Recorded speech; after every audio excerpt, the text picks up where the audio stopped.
96 FM Merkuri Surabaya. Informatif, inspiratif. 96 FM Merkuri, informatif, inspiratif. Selamat pagi, selamat siang, sore, malam kalau Anda menonton YouTube channelnya. Tapi untuk sahabat-sahabat Merkuri, selamat pagi, apa kabar? Senang bisa ketemu kembali hari ini Selasa, tanggalnya 5 Juli. Ya, Juni apa Juli ya? Juli ya. Oke. Saya sampai lupa. 5 Juli 2022 kita bertemu kembali di Dialog Solusi Sumber Daya Manusia bersama teman-teman dari Magnet Solusi Integra MSC Consulting. Dan pagi hari ini kita akan bahas tentang bagaimana peta potensi karyawan sesuai pendekatan Human Asset Value.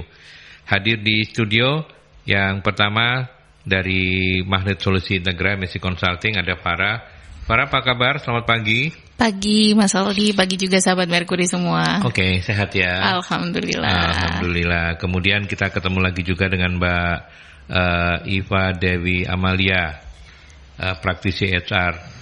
Panggilnya Iva kan ya? Iya, betul. Mbak Iva, apa kabar? Alhamdulillah. Salam baik. Jumpa ya. Kita ketemu lagi ya. Kali yang kedua ini ya? Iya, betul, yang kedua kali. Oke. Seneng teman-teman sehat-sehat semua. Dan saya mulai dari Farah dulu. Apa itu human asset value? Oke, ngomongin human asset value ini sebenarnya kaitan besarnya dengan talent management gitu, Mas Aldi. Dikenal dengan HAV gitu ya. Jadi HAV bukan ini HIV ya? Bukan.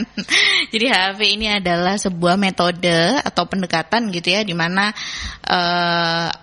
ini digunakan untuk memetakan potensi ataupun talenta karyawan gitu. Okay. Jadi nanti ada petanya gitu.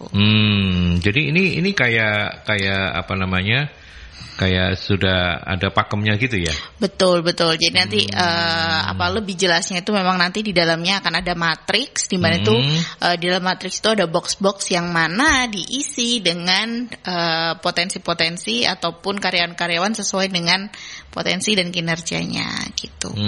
Kalau di di dalam penerapannya di perusahaan seperti apa ini?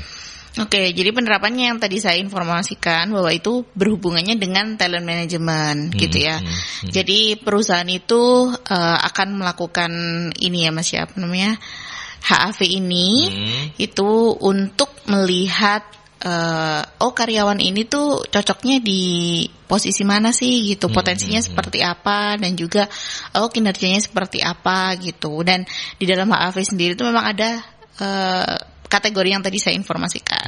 Itu ada yang 9 box, ada juga yang 16 box ya kalau nggak salah gitu. Jadi tinggal mau pakai yang mana nih, mau pakai yang 9 box atau yang lebih dari 9 box gitu. Jadi nanti akan dipetakan karyawannya sesuai potensi dan kinerjanya ke dalam box-box itu tadi gitu. Oke.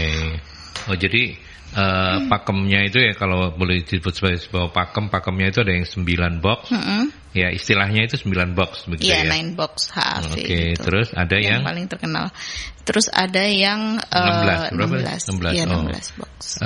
Bedanya apa antara 9 dan 16? Apakah cuman 9 pastinya lebih sederhana, 16 lebih komprehensif atau apa? Atau ada perbedaan yang signifikan? Kalau 9 biasanya untuk anak-anak marketing misalnya. Kalau 16 karena butuh ketelitian untuk anak-anak finance misalnya, atau enggak? Biasanya kenapa pakai 9 atau pakai 16 boxnya atau matriksnya itu didasarkan pada kebutuhan organisasinya nih Mas Aldi gitu. Jadi kadang-kadang kan kalau misalnya kita memetakan karyawan itu ada yang dia itu so-so gitu kan, gitu. Jadi kalau misalkan mau ditaruh di atas kok kayaknya kebagusan gitu kan, kalau misalkan ditaruh di matriks yang level bawahnya itu kok kerendahan gitu kan. Nah makanya akhirnya sederhanakan lagi gitu. Jadi dipecah agar orang-orang yang di tengah-tengah ini, di level so-so ini itu bisa nggak jelek-jelek banget atau nggak bagus-bagus banget. Jadi mereka berada di tengah untuk bisa dikembangkan nantinya. Gitu. Jadi keputusannya biasanya itu. Tapi kalau misalkan memang mau pakai 9 pun nggak apa-apa. Tapi kan lebih pakem ya, maksudnya bagus ya bagus gitu, jelek ya jelek gitu. Jadi istilahnya yang 16 itu perluasan, kalau 9 itu masih meragukan pakai 16 gitu. Betul. Ya. Mbak Iva, pengalaman Anda sebagai praktisi HR terkait dengan HIV ini seperti apa dalam penerapannya? Oke, untuk HIV ini ya hampir sama kayak Mbak Farah, cuman di sini pemetaan kompetensinya tuh berdasarkan kemampuan karyawan. Jadi biar karyawan tuh mampu mengelola sama mengembangkan melalui strategi yang tepat juga dari perusahaan kayak gitu. Untuk box-boxnya tadi juga hampir sama kayak yang Mbak Farah ceritakan atau jelaskan, kurang lebihnya memang hampir sama kayak gitu. Gitu. Jadi kita lihat dulu dari karyawannya, dari kompetensi yang dia miliki, dari skill yang dia miliki, disesuaikan juga dia di level yang mana, ditempatkan di mana kayak gitu. Sepenting apa sih HIV? Kenapa kita bahas hari ini menurut Mbak Iva? Oke. Karena kenapa HIV ini penting, karena ya itu tadi itu kan kayak salah satu aset dari perusahaan berupa sumber daya manusianya gitu. Jadi kenapa penting ya, kalau misal orang-orangnya tadi nggak kompeten ya buat apa kita rekrut orang tersebut gitu ya? Kayak gitu kan. Terus pasti juga merugikan perusahaan juga pastinya kayak gitu. Ya. Dan Far, kalau misalnya mau menerapkan HAV ini ya, itu apakah periodik, misalnya memang ada jenjangnya begitu, misalnya setiap 6 bulan karyawan itu potensinya di mapping melalui HAV, atau seperti apa kelazimannya? Biasanya sih nggak ada batas waktunya sih, gitu ya? Mas Aldi. Jadi cuman memang HAV ini dilakukan misalkan satu momen gitu ya, memang untuk melihat di mana sih posisinya nih karyawan-karyawan ini, apakah di memang matriks yang dia bisa dikembangkan gitu, atau yang memang dia sudah nggak perform terus potensinya juga nggak ada gitu kan. Gitu ya? Yang kembali lagi sebenarnya kan human asset value itu asumsinya adalah orang awam sekarang bilang SDM itu aset gitu kan, sudah ngomongnya udah investasi, udah bukan biaya gitu, bukan yang seperti itu. Tapi tunggu dulu gitu kan Mas Aldi, sebenarnya mana yang menjadi aset lah. Kalau misalkan karyawannya yang kalau sebutan yang paling jelek di matriks itu yang paling buruk gitu ya, itu di deadhood. Jadi dia nggak perform dan juga nggak ada potensi atau kompetensinya juga nggak mumpuni gitu. Nah itu ngapain kan dipertahankan gitu, itu jadi beban perusahaan juga. Tapi untuk periode waktunya memang nggak ada, cuman kalau misalkan sesuai ada ini aja ya, sesuai kebutuhan. Jadi kalau misalkan ada karyawan baru, kita kan misalkan satu perusahaan nih udah di di mapping nih, udah dimasukin HAV-nya gitu kan. Nah nanti kalau misalkan ada orang baru masuk gitu ya, kita bisa langsung petakan juga gitu. Jadi kan karena yang lain sudah terpetakan, berarti tinggal yang orang-orang baru aja yang terpetakan. Oke, baik, kita ke penelpon. Selamat pagi Merkuri. Selamat pagi. Assalamualaikum warahmatullahi wabarakatuh. Waalaikumsalam Pak Sumarwito, apa kabar? Baik. Sehat ya? Sehat. Sini alhamdulillah. Penempatan karyawan ya. Ya, itu kan teorinya ngono. Teori ini, tapi prakteknya saya sebagai pemilik perusahaan, iya toh. Dan ada yang bagian ngurusi karyawan atau apa, itu pasti sulit menerapkan itu kalau ada tekanan. Contoh, tokoh penjabat, kenalan, terus dulur, ya toh. Iki lo anakku, ini lo ponakanku, dekan kini, ya toh. Ono penjabat sing ngasih izin kita perusahaan, masa gak iso, harus gini. Kok gak cocok anakmu, nggak bisa gitu. Ya jadi kalau gitu kau ya apa caranya itu ya apa, nggak ada. Ya cuma kadang-kadang dia itu cuma ada di boneka, tetap didampingi orang, iya toh. Jadi itu kadang-kadang dia itu nggak kerja tapi jenengnya kepala bagian apa marketing ngomongin gitu, atau customer service, ayu cantik ganteng tapi goblok ya apa. Jadi mantap. Kan ya bingung aku ya kan. Ya saya ayu sedap dipandang tapi goblok kayak gitu lah. Itu gimana gitu. Enggak bisa itu teori ya diomongin itu. Terima kasih. Assalamualaikum warahmatullahi wabarakatuh. Waalaikumsalam. Mantap sekali ya, 2 kali. Untung cuma 2 kali ya. Kalau 10 kali jadi wah kita ketularan nanti. Oke, saya ke Mbak Iva dulu. Mbak Iva, apa yang disampaikan oleh Pak Sumarwito ini bukan mengada-ada. Artinya itu adalah kelaziman yang selama ini terjadi.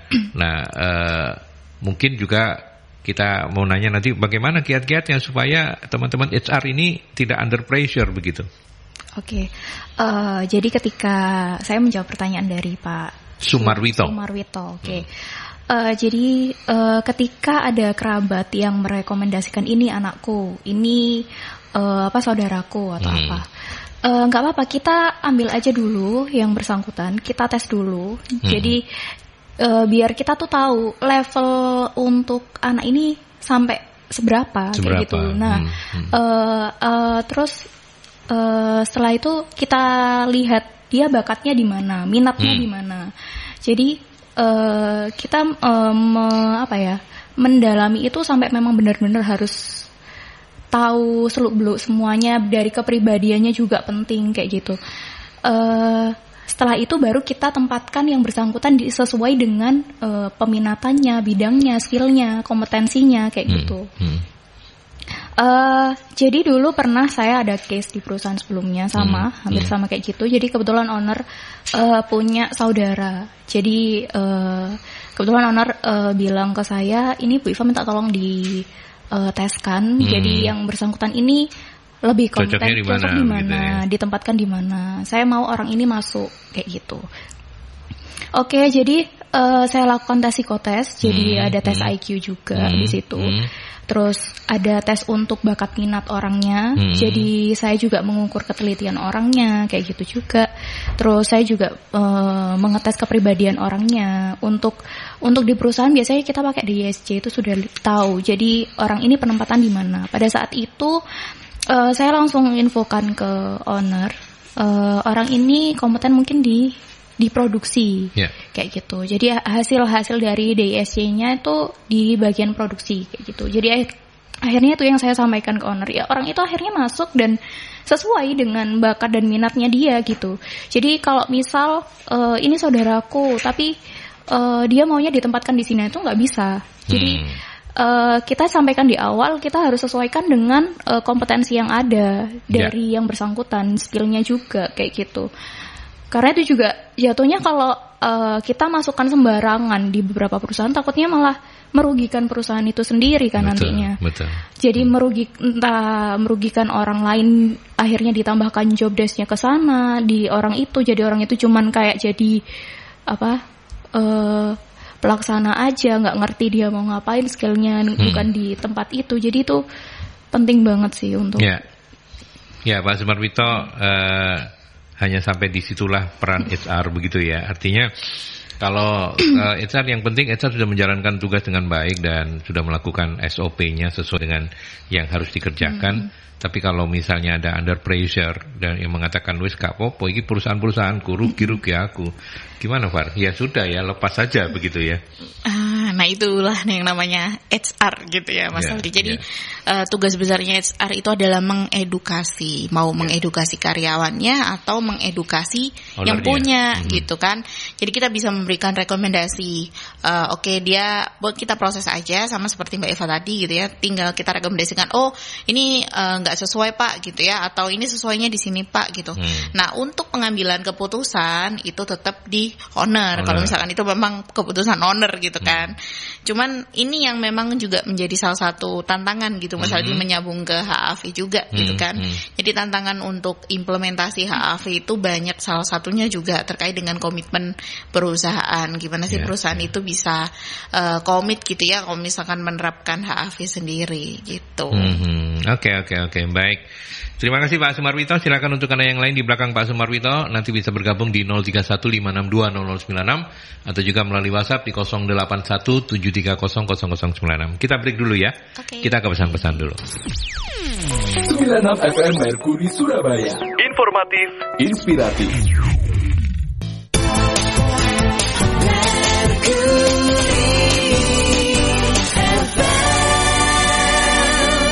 Oke, kita lanjut kembali. Silakan Anda yang mau sharing-sharing bersama para narasumber di 0315620096. Itu by phone seperti Pak Sumarwito, atau juga melalui WhatsApp di 0817300096 ya.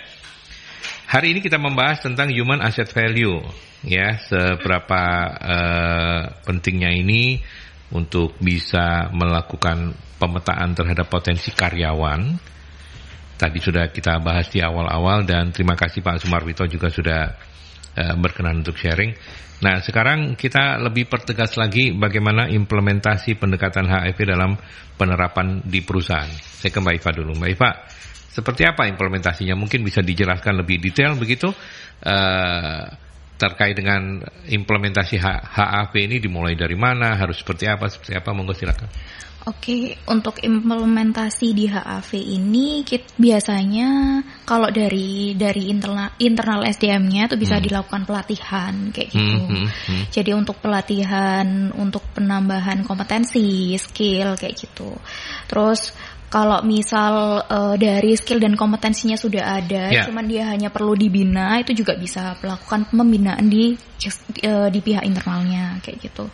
Terus juga bisa apabila ada dari sistem dari perusahaannya yang perlu ada perubahan, itu juga bisa dari internal perusahaannya kayak gitu. Dan mungkin juga bisa memberikan kesempatan untuk sumber daya yang ada di internal perusahaan untuk berkembang kayak gitu. Jadi, sebentar saya potong. Kalau pelatihan-pelatihan yang dilakukan itu bisa eksternal ya, bisa dilakukan oleh pihak eksternal. Bisa. Jadi bisa ya. Nanti hasilnya baru di-arrange sama HR dan kemudian disitulah istilahnya HAV itu ya dimulai begitu ya. Jadi HR yang kompilasi hasilnya. Betul. Begitu. Jadi nanti mungkin HR yang menilai dari hasil pelatihan eksternal ini kayak gimana hasilnya. Nanti bisa diskusi antara HR dengan pihak eksternal itu tadi untuk orang ini berarti di mana yang sesuai dengan mungkin job desk-nya atau keahliannya kayak gitu. Oke. Para mau menambahkan soal implementasi? Iya, jadi untuk implementasi mungkin yang disampaikan sama Mbak Iva itu tadi adalah next step-nya gitu. Jadi awal kita mau melakukan HAV itu adalah pengukuran yang pasti, Mas Aldi. Kan kita mau memetakan gitu kan. Nah, kalau mau memetakan berarti kita harus ngukur dulu nih biar tahu dia di peta yang mana, dia posisinya yang di mana. Jadi kita melakukan pengukuran yang diukur itu ada 2 gitu ya. Jadi pertama adalah kinerja gitu ya, dan yang kedua itu adalah potensi atau kompetensi. Biasanya yang paling mudah memang potensi gitu kan, karena kalau ngomongin kompetensi itu organisasinya memang harus lebih siap lagi gitu. Jadi yang lebih mudah adalah potensi. Jadi kinerja dan potensi itu diukur dulu nih gitu sama organisasi, misalkan sama HR gitu ya. Diukur kemudian baru nanti dipetakan. Misalkan ada orang yang karyawan ini kinerjanya bagus gitu kan. Potensinya juga bagus. Oke, berarti dia bisa masuk ke matriks yang paling kanan dan atas gitu. Karena untuk matriks ini tuh punya sumbunya itu XY gitu, Mas Aldi. Yang X itu adalah kinerja, potensinya yang Y-nya gitu. Dan kalau misalkan ada nggak sih orang yang kinerjanya bagus tapi potensinya belum optimal, ada gitu kan. Atau juga ada yang tadi misalkan dia kinerjanya jelek, potensinya juga nggak ada. Dan next step dari proses pemetaan ini, kalau misalkan sudah terpetakan semua gitu, kita kan bakal tahu banyak hal. Pertama, kita punya talent pool nih, kita punya siapa aja sih orang-orang yang berpotensi untuk meningkatkan karirnya, mudah dipromosikan, bisa menggantikan key position yang kosong, misalkan seperti itu. Atau mungkin orang-orang yang butuh dikembangkan gitu kan. Sebenarnya dia oke nih kinerjanya, tapi potensinya ada yang kurang gitu. Nah, itu nanti next step-nya masuk ke Mbak Iva. Jadi bisa di training, bisa di coaching, bisa di mentoring gitu. Itu proses selanjutannya. Itu implementasi yang HAV-nya. Jadi kalau kemudian kita perjelas lagi dengan tools apa yang dipakai, seperti apa ya Far ya? Mungkin ada pelatihannya, ada data-datanya dia juga, seperti apa? Oke, jadi toolsnya yang pasti data karyawan dulu gitu ya. Terus kemudian karena kita tadi ngukur kinerja dan juga potensi, berarti ada 2 lagi tools yang dipakai, yaitu penilaian kinerja. Ini mau pakai KPI, mau pakai 360 degree gitu ya, pakai apa aja memang mengukur kinerja, mau pakai pacuan omset gitu ya, yang sederhana juga bisa. Terus kemudian karena kita ngukur potensi, nah ini diukur pakai psikotes Mas Aldi. Gitu. Kita bisa pakai psikotes, tapi kalau kompetensi bisa pakai asesmen kompetensi. Nah setelah itu tools lainnya ada tools untuk next stepnya itu pengembangan. Jadi tadi yang disampaikan Mbak Iva itu bisa training, bisa workshop gitu ya, dan lain sebagainya gitu. Itu tools yang memang digunakan untuk HAV. Mbak Iva, saya juga ingin mempertegas tadi yang disampaikan di awal oleh Mbak Farah terkait dengan 9 box dan 16 box begitu ya. Ya. Nah, artinya dalam penjelasannya saya pikir 9 box itu human asset value itu sudah ada box ini yang kemudian harus dikerjakan. Ternyata bisa dikembangkan juga bahkan dalam bentuk sampai pelatihan eksternal begitu ya. Nah itu masuk di box-box itu atau seperti apa? Saya nggak paham. Kalau yang di box-box ini berupa penilaian dari hasil. Gitu. Jadi jadi sebentar, penilaian dari hasil yang cara menilainya bisa dilakukan macam-macam ya Far ya? Iya betul, yang dilakukan dengan yang dijelaskan Mbak Farah tadi. Oke, apa saja itu 9 box kalau jadi kan itu ada potensi sama performan ya, kayak gitu. Dari yang rendah sampai tinggi, kayak gitu. Terus potensi juga sama, dinilai dari rendah sampai tinggi. Nah, kalau kita butuhnya cuman sebagai staff, berarti kita cuman di level tengah aja, mungkin moderate namanya ya. Jadi di level yang tengah-tengah ini aja udah cukup. Jadi dari penilaian itu baik dari 360 degree atau KPI juga bisa kayak gitu. Kalau memang dia sudah sesuai di 9 box tadi dan sesuai dengan di level moderate, selevel staffnya dia, ya sudah, kita nggak perlu melakukan pengembangan atau apapun lagi terhadap orang ini kayak gitu. Jadi kalau misal orang ini ternyata di level SPV harusnya, cuman dia masih di level staff. Nah di sini berarti dia harus mencapai level mana kayak gitu. Kalau misal dia harus mencapai di level yang high karena dia udah level SPV di atas staff kayak gitu. Nah kita lakukan pengembangan dulu dan kita nilai dulu dari KPI-nya dia, dari 360 degree-nya dia kayak gitu. Dari hasil itu baru kita tahu pengembangan yang akan dilakukan ke orang ini seperti apa kayak gitu. Berarti saya bayangkan bahwa box-box ini adalah parameter ya. Jadi parameter kalau nanti supervisor nih parameternya ada 9 nih, betul. Bayangkan kayak gitu ya. Ini 1 sampai 7 udah, tinggal 8-9-nya kurang. Nah, 8-9-nya dipoles-poles lagi nih gitu ya. Normatifnya gitu. Tapi kan kadang-kadang kalau waktu kita udah ngukur gitu ya Mas Aldi, kita kan tahu misalkan manajer gitu. Ini manajer kok ternyata waktu udah dipetakan di 9 box matrixnya HAV ternyata dia di level yang misalkan kinerjanya jelek dan juga potensinya jelek, itu kan bisa kan. Nah itu yang memang harus segera diatasi untuk tindak lanjutnya, mau dibina, mau diapakan. Nah itu dari sana sudah dibina bisa. Atau dibina bisa loh, Mbak Iva loh yang ngomong, bukan saya. Itu terserah gitu ya. Oke. Apa sih kendala-kendalanya? Apa sih bukan kendala lah. Apa sih tantangannya HAV ini? Sepanjang mungkin Mbak Iva yang lebih banyak di operasional begitu, apa tantangannya? Pernah punya pengalaman seperti apa yang bisa di-sharing? Biasanya sih tantangan dari HR-nya sendiri sama SDM-nya. Kadang kan mungkin dari SDM-nya, masa sih Bu saya kayak gini nilainya, hasilnya kayak gitu. Masa sih saya kurang ini kayak gitu-gitu. Nah terus ya kan itu kita jelasin lagi, ya itu kan memang dari penilaian dari atasanmu, dari rekan kerjamu seperti itu. Terus ya memang dari perusahaan kita ada sistem yang seperti ini dan memang harus dijalankan kayak gitu. Kalau kamu masih mau melanjutkan untuk bekerja di sini ya harus menjalankan ini kayak gitu. Kalau kamu sudah tidak menginginkan ya semua keputusan ada di sumber daya manusianya itu sendiri kayak gitu. Gitu ya. Farah mau menambahkan? Boleh. Jadi kalau untuk tantangannya sebenarnya banyak banget gitu ya, karena kan ini sistem yang digunakan untuk labeling juga kan Mas sebenarnya gitu kan. Nah pertama dari sisi organisasi, di organisasi ini harus siap dan harus komitmen gitu bahwa ya kita running HAV ya sudah kita harus petakan gitu kan. Kalau misalkan memang dia nggak kompeten dan nggak kinerjanya nggak bagus ya dijelaskan gitu kayak tadi mungkin dibinasakan ya sudah gitu kan. Nah itu kan salah satu komitmen gitu. Nah selain itu perusahaan juga pasti ngeluarin cost gitu kan. Nah cost ini apa ya kita melakukan pengukuran otomatis kayak misalkan psikotes gitu kan. Nah kalau misalkan internal nggak mendukung kita bisa pakai eksternal nih gitu ya, pakai pihak luar, mau pakai konsultan, mau pakai apa gitu. Nah itu juga cost di sana gitu.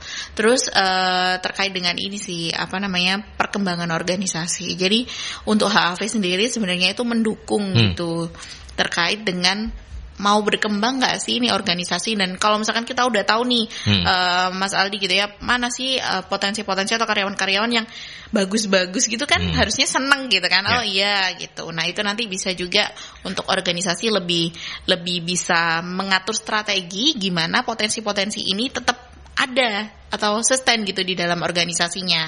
Takutnya kan keluar, kan mereka sudah tahu tuh itu berpotensi gitu kan. Siapa tahu lepas dan sebagainya, itu kan juga rugi. Emang gitu ya, sayang juga gitu ya. Betul. Ya, kalian menurut teman-teman yang ada di HR ini ya, menurut kalian itu kalau misalnya harus memilih dua tipologi karyawan begitu ya.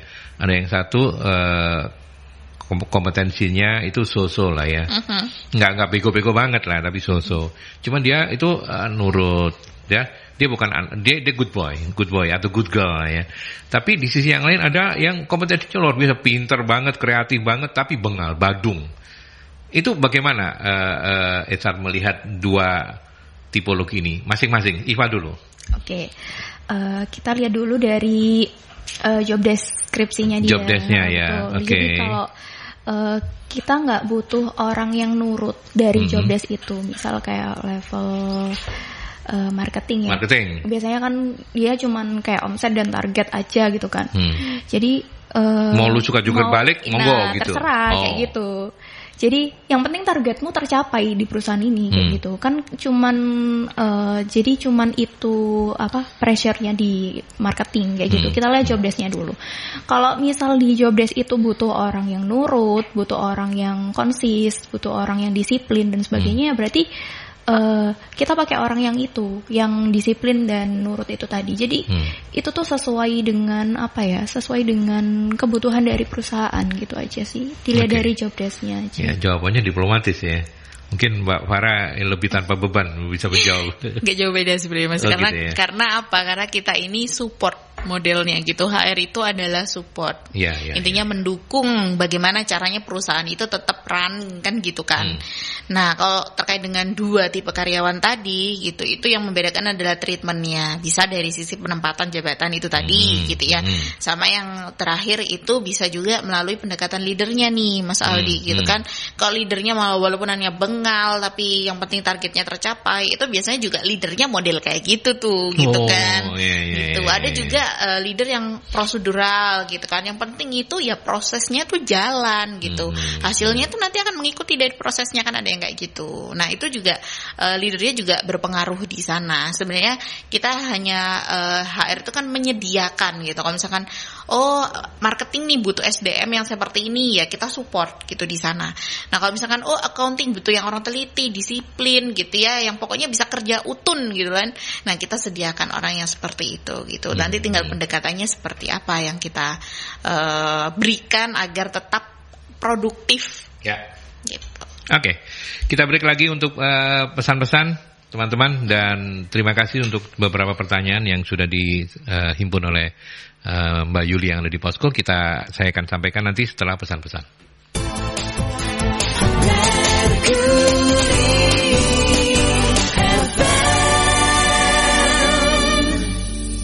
Baik, kita sampai di sesi yang terakhir. Pak Anton, selamat pagi. Apa langkah pertama yang akan dilakukan HR saat memasuki perusahaan saat memasuki perusahaan yang baru pertama punya tim HR? Pak Anton, ini mungkin HR yang baru masuk di perusahaan barangkali ya. Silakan, apa yang harus dilakukan? Nah kan, ayo shoot dulu. Para dulu deh, para. Oke. Jadi kalau misalnya Farah HR, praktisi HR masuk ke sebuah perusahaan itu baru punya tim HR, apa yang Anda lakukan? Itu mungkin maksudnya Pak Anton. Oke, ini berarti saya dari sisi HR ya Mas Aldi gitu. Jadi ketika saya masuk ke saya pernah soalnya memang masuk ke sebuah organisasi atau perusahaan yang sudah ada sih HR-nya tapi tidak berfungsi. Tidak berfungsi gitu dengan baik dan benar. Iya, jadi sama aja kayak nggak ada. Sama aja kayak nggak ada, betul. Akhirnya saya masuk ke sana, kita petakan dulu nih gitu ya. Yang paling mudah adalah sisi administratif. Otomatis dari kayak kontrak karyawan, status karyawan dan lain sebagainya kita off-name dulu nih gitu. Terus kalau sudah kita bisa mungkin administratif lainnya itu kayak peraturan perusahaan gitu. Kita edukasi aja ke ownernya gitu kan. Yang memang sedang berlaku seperti ini dan kondisi perusahaan seperti ini, dampaknya itu seperti ini kalau misalkan tidak sesuai dengan itu misalkan gitu. Tapi untuk keputusan dipakai atau enggak ya itu kembali lagi ya Pak ke ownernya. Setelah itu berapa lama itu biasanya proses-proses untuk benar-benar kayak begitu berapa? 2 bulan, 3 bulan, setahun, 2 tahun? Dulu saya 200 karyawan itu 6 bulan. 200 karyawan 6 bulan ya? 6 bulan itu untuk oknamnya. Terus setelah itu baru masuk ke sisi-sisi yang tadi. Kalau misalkan ngomongin HAV, itu prosesnya mulai ke rekrutmen, kemudian pemetaan potensi karyawannya gitu kan. Nah sampai nanti memang kita tahu nih orang-orang yang bisa mungkin dipromosikan atau ada pengembangan divisi baru gitu. Itu kita bisa ngomong nanti di sana, trainingnya jalan atau enggak gitu. Tapi yang jelas kita masuk dulu, kita diagnosa dulu sebenarnya pincangnya di mana sih gitu. Tapi yang paling gampang ya administrasi dulu diselesaikan. Ya, administrasi ya. Kayak barang aja di stock of name ya. Ya. Pak Iva mau menambahkan pengalaman Anda? Oke, kalau dari aku cukup menambahkan aja di awal. Jadi memang dari awal untuk ada HR baru, tapi kita lihat kualifikasi dari HR yang baru ini. Jadi memang dia harus benar-benar kompeten di bidang HR ini kayak gitu. Soalnya kalau dia belum berpengalaman lama di bidang HR untuk kayak terkait yang Mbak Farah tadi sampaikan, administrasi, pemetaan dan sebagainya, dia pasti nanti bingung untuk memulainya tuh dari mana gitu. Jadi memang harus kualifikasi di awal ya, kita harus benar-benar merekrut orang HR ini yang benar-benar mampu untuk menghandle semua itu gitu. Gitu ya. Itu Pak Anton ya. Mudah-mudahan terjawab, kalau enggak nanti silakan nanya lagi. Kemudian saya lanjut dengan Mbak Dinda. Parameter karyawan potensial itu seperti apa? Kayaknya para bos punya pemahaman yang berbeda soal ini. Ya kalau bos kan memang taunya ya like and dislike ya. Oh iya hari ini ketone apik iki. Yang ini gak sepiro apik iki gitu. Nah, silakan. Iva dulu, Mbak Iva. Tadi parameter ya. Ya, parameter untuk karyawan potensial. Apa yang bisa dilakukan? Saya mungkin bantu Mbak Dinda. Mungkin apa yang bisa dilakukan HR untuk meyakinkan owner supaya nggak like and dislike dengan melihat ini loh peta potensial karyawan sampean atau panjenengan gitu kira-kira ya pertanyaannya. Mudah-mudahan saya nggak salah. Kalau memang di perusahaannya sudah ada KPI mungkin bisa dilakukan itu. Jadi supaya pemetaan dilakukan, jadi biar tahu hasil KPI-nya karyawan ini seperti apa. Nah itu mungkin bisa disampaikan ke bosnya. Ini Pak seperti ini. Kalau misal dari KPI-nya ternyata yang disukain bos ini kurang. Tapi yang tidak disukain bos ini, yang tidak disukain bos ini ternyata lebih bagus kayak gitu ya, kita tetap sampaikan dari pihak HR-nya kayak gitu. Nah itu nanti tetap semua keputusan juga di owner karena kita juga support gitu di perusahaan. Sebagai HR itu kan cuma support aja, cuman kita sampaikan hasilnya memang seperti ini Pak. Jadi kita menyampaikan ya memang harus transparan, harus terbuka. Hasilnya memang kayak gini dan ini seperti ini, gini-gini kita jelaskan semua ke owner kayak gitu. Farah mau menambahkan? Boleh. Jadi kalau untuk parameter potensi karyawan gitu yang ya, berpotensi, karyawan yang berpotensi itu kalau pengukuran potensi biasanya kan memang pakai psikotes nih Mas Aldi gitu ya, dan psikotes itu merupakan tools yang terstandar sebenarnya. Jadi kita berikan aja gitu ke owner atau ke atasan gitu ya, ini Pak parameter yang digunakan di psikotes, jadi nanti Bapak bisa melihat apakah memang potensinya tinggi, sedang gitu ya, rendah, itu ada dan bisa dikuantifikasikan. Jadi objektif dan terstandar Mas, itu untuk tes psikologinya gitu. Dan nanti untuk ngelihat reportnya gitu, nah itu nyambung bisa ke KPI. Jadi kalau misalkan dia berpotensi nih, terus habis itu kinerjanya bagus, kan terbukti gitu ya. Tapi kalau misalkan namanya juga potensi itu bisa berubah Mas. Jadi itu hanyalah prediksi gitu kan, bahwa dia memang punya nih potensi, tapi potensinya belum tentu keluar kan gitu ya di organisasi itu. Nah nanti yang belum keluar ini yang akan ditindaklanjuti terkait dengan mungkin kenapa kok dia nggak perform gitu dan lain sebagainya gitu. Tapi sudah terstandar sih.